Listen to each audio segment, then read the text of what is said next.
I love to look at some advanced statistics. I have already done this with the Kansas City Chiefs and their offense. So I figured got to go the other way around now. Talk about some interesting stats heading into the Super Bowl and what they mean and how that could change potential matchups even and change how we view the Super Bowl itself. So let's just get into it. So let's start off here. This is going to be how well Jalen Hurts does throwing the ball in specific yardages down the field. So 20 plus yards down the field, 10 to 19 yards down the field, and then 0 to 9 yards down the field.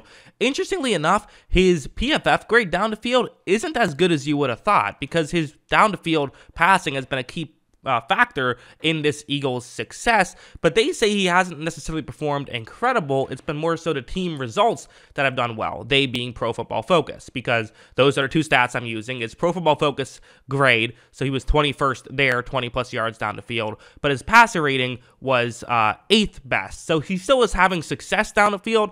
At the end of the day, if you're an Eagles fan, that's all you care about right now, team success, getting you a Super Bowl, that's what you're hoping for. But everywhere else, it's actually been, Jalen Hurts has been great at that really, 0 to 19 range because, 5th at both 10 to 19 and 0 to 9. So he's been very good in that section of the field. The passer rating is still very good as well, kind of, top 10 or at least around top 10 in every single category, which to me tells me that, listen, if you're the Chiefs, you got to cover the whole field. That's kind of what makes the Eagles so difficult, is not just in their running game, because the running game is a fact, works that way as well, but in the passing game, you kind of have to cover everywhere. You have to cover down the field. You have to cover shallow. They'll beat you any way they can. This is another fascinating stat to me, is how he does when he's blitzed.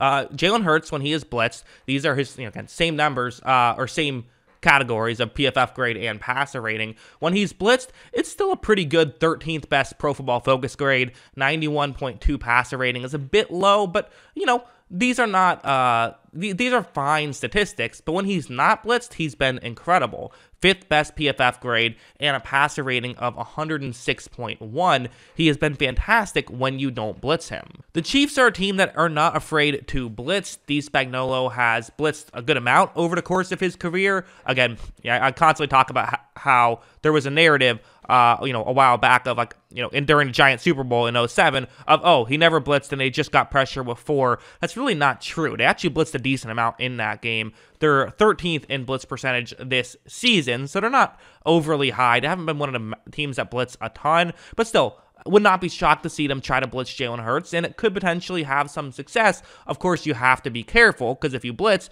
you could be leaving certain players one-on-one. And that brings us to this chart, which is how the Eagles wide receivers do against specific, man versus zone, basically. A.J. Brown being the key one. The two categories are PFF grade and yards per route ran, and this is against, a man and against a zone.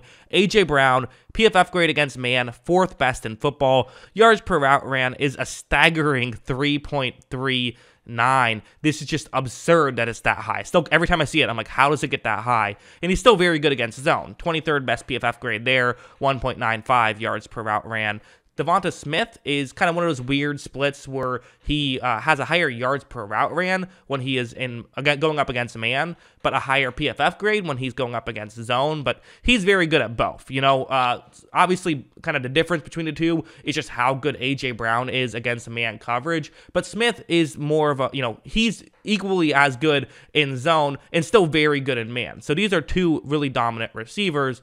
The third receiver, really, it's probably going to be more Dallas Goedert than it is Quez Watkins, but I'll throw Quez Watkins on here as well. Nothing massive either way. Performs a little bit better against zone, but not crazily. Really, it's Brown and Smith. Those are the guys you have to focus on. So if you do blitz, well, yes, you definitely see that, Hurts' numbers as a whole go down. You are also taking a risk. Could it be a scenario where now you're leaving A.J. Brown one-on-one where he can really thrive? Definitely there's that chance. Finally, just a list of some interesting stats to talk about. His PFF grade, 5th best in football. This is total, not just passing. So again, he's been elite this year. He has. Jalen Hurts has had an awesome season, and Jalen Hurts deserved to be an MVP candidate. And, maybe if he played those 2 extra games, he could have found a way to get himself in the MVP discussion, but he still had a great year. Big time throw percentage, though, again, it's interesting because kind of the narrative is, oh, all those deep shots down the field. That's not really how it's been the case. His big time throw percentage a bit on the low side at just 23rd. That's not a ton of what the Eagles do. However, there's always the threat of that. He's hit those at a pretty consistent level, I would say, and the Eagles have hit those at a pretty consistent level, which then kind of forces teams to play back, play their two safety deep coverage, which actually the Eagles are still fine in. A big part of it is turnover-worthy play percentage. Both of these quarterbacks are great at protecting the football. You know, Mahomes has had issues early on in his career, but this year has been great. Hurts has been awesome at turnover-worthy play percentage, second best in football, and that's definitely something you have to feel good about if you're an Eagles fan. You know, you can't give Mahomes extra chances, right? You can't give him more possessions than Hurts gets. It feels like that's going to be tough. That's probably not going to happen, barring something fluky. Hurts does not put the ball in harm's way too frequently. Also, his adjusted completion percentage is 9th best in football. This is completion percentage, but accounts for things such as drops and balls thrown away, stuff like that. It's been very good as well. Again, part of this is there still are some of the same flaws you get in regular completion percentage. It is scheme dependent and things like that, but still a very good adjusted completion percentage, 9th best in football.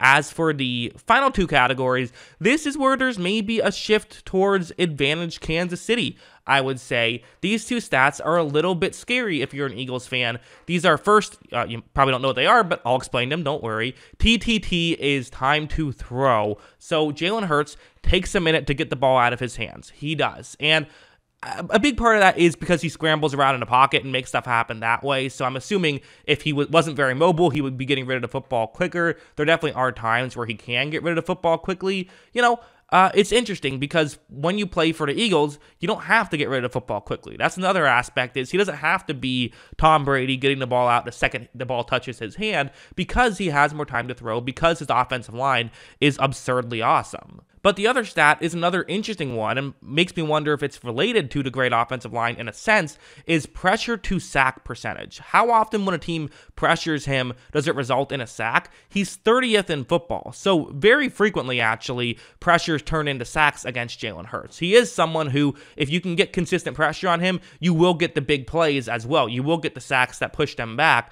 And for some, you know, a team that has Chris Jones on their roster, that's typically good news. The issue is you have to get those pressures. You have to find a way to still get pressure on Hurts. And, you know, as I talked about when I previewed that, I don't really trust them to get a ton of pressure just because it's a great offensive line, and typically great offensive linemen can shut down great defensive linemen, and that's what I would expect to happen here. But it's still a bit of a scary stat, as I doubt Chris Jones will get no pressure, and if you can just get him to get a little bit, that could be all you need to get a key sack here or there. So as for my score for this video, every video I'm making previewing the Super Bowl, I'm adding onto this list at the end, giving a score on a scale of 1 to 4 for how significant of an advantage each team has, and just which team I think has the advantage coming off of the video. So at the bottom, you see the Eagles numbers, as in Eagles offensive numbers, I have as advantage Kansas City +1.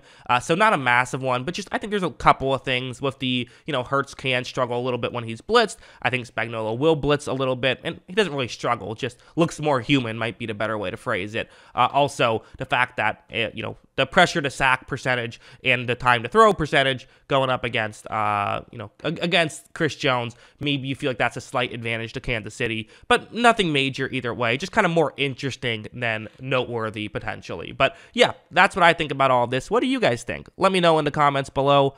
Always love hearing from you, and of course, as always, thanks for watching. If you like movies, check out my movie review channel. Every single movie title you see on the screen, I have a video about coming out within the next 2 weeks. I'm uploading a video every day for 2 weeks, so definitely make sure you're subscribed there. The link is in the description below. I got some other stuff on there too, some like breakdowns of certain scenes I like and things like that, so check it out.